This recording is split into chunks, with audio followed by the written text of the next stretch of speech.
बहुत तेज जलवृष्टि हो गई, बहुत तेज,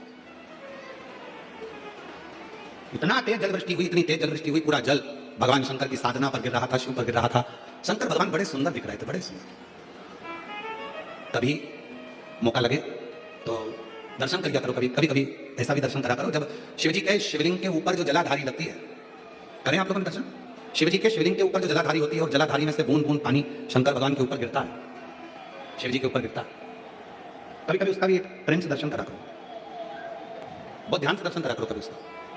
आप लोगों को पहले भी कहा कि जो जलाधारी होती है जिसमें से बूंद बूंद पानी गिरता है वो शंकर भगवान की 5 लड़कियां हैं। कितनी बेटियां हैं? 5। सब लोग उसका नाम बोलेंगे, जया, विषहरा, शामली बारी, दौतली, देव। ये शंकर भगवान की 5 लड़कियां हैं जो शिवजी के ऊपर निरंतर एक एक बूंद पानी गिरा रही है, निरंतर जल गिर रहा है, निरंतर जल पड़ रहा है। कभी अगर मौका मिला करे तो एक बार जब आप शिवजी को जल चढ़ाने जाओ, लोटा भर के जल चढ़ाने जाओ, भगवान शंकर को जल अर्पित करने जाओ, तो कभी कभी अगर तुम्हारे थोड़ा सा समय तुमको तुम्हारे घर से अगर मिल जाए तो 2-5 मिनट शिवजी की जलाधारी में से जो पानी गिरता है उसका भी दर्शन करा करो, उसका दर्शन करो कभी कभी। और यहां तक शिवपुराण कहती है, जलाधारी में से जब पानी गिर रहा हो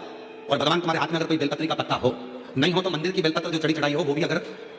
आपने शिवलिंग पर चढ़ा दी और थोड़ी देर बैठ गए और बूंद बूंद पानी उस पर से गिर रहा है, थोड़ी देर वो जया, विषहरा, शामली बारी, दौतली, देव, वो बूंद बूंद पानी उसमें से गिर रहा है, उसको गिरने दो। और थोड़ी देर दर्शन करने के बाद उस बेलपत्र को डॉक्टर जिसको कह दे कि इसकी ब्लॉकेज ज्यादा है, इसका ऑपरेशन करना पड़ेगा, बाईपास करना पड़ेगा, डॉक्टर साहब से कहना मुझे 2 दिन दे दो मात्र, परसों के दिन बाईपास करा लूंगी, या 2 दिन आप ट्रीटमेंट करो। 2 दिन जो शिवजी के जलाधारी में से पानी गिरता है, जया, विषहरा, शामली बारी, दौतली, देव, जो पानी को गिरा रही होती हैं, उसके नीचे रखी हुई बेलपत्र को यदि जिसके हार्ट में प्रॉब्लम हो, जिसके थायराइड की प्रॉब्लम होती है, अगर वो बेलपत्र को अगर उस व्यक्ति को 2 दिन एक चढ़ी हुई बेलपत्र फिर एक चढ़ी हुई बेलपत्र 2 दिन खिला दीजिए और तीसरे दिन फिर जांच कराइए, डॉक्टर आपको बोलेगा कि अभी ऑपरेशन की जरूरत नहीं है, दवाइयों से